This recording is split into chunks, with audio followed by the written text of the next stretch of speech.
Matilda became very alert. The voice she was hearing was surely crying out for help. It must be. It had to be. Then the voice spoke again. "Have some more tea," it said.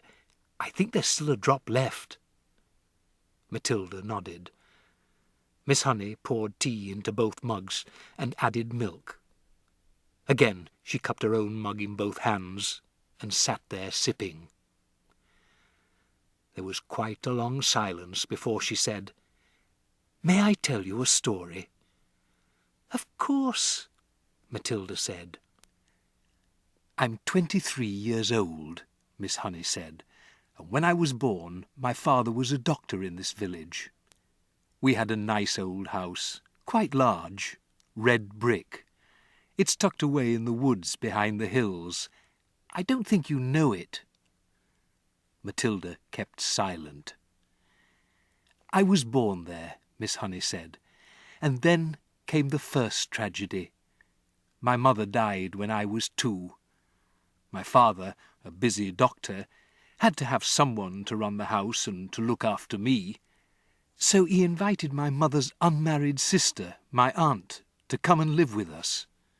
She agreed, and she came." Matilda was listening intently. "How old was the aunt when she moved in?" she asked. "Not very old," Miss Honey said. "I should say about 30. But I hated her right from the start. I missed my mother terribly, and the aunt was not a kind person. My father didn't know that, because he was hardly ever around, but when he did put in an appearance, the aunt behaved differently." Miss Honey paused and sipped her tea. "I can't think why I'm telling you all this," she said, embarrassed. "Go on," Matilda said, "please." "Well," Miss Honey said, "then came the second tragedy. When I was 5, my father died very suddenly. One day he was there, and the next day he was gone, and so I was left to live alone with my aunt. She became my legal guardian. She had all the powers of a parent over me, and in some way or another she became the actual owner of the house." "How did your father die?" Matilda asked. "It's interesting you should ask that," Miss Honey said.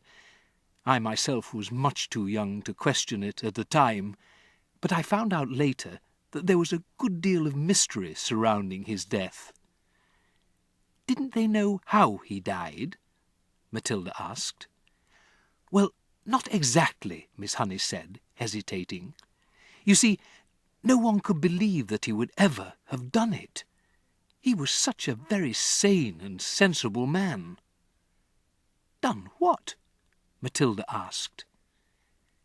"Killed himself." Matilda was stunned. "Did he?" she gasped. "That's what it looked like," Miss Honey said. "But who knows?" She shrugged and turned away and stared out of the tiny window. "I know what you're thinking," Matilda said. "You're thinking that the aunt killed him and made it look as though he'd done it himself." "I'm not thinking anything," Miss Honey said. "One must never think things like that without proof.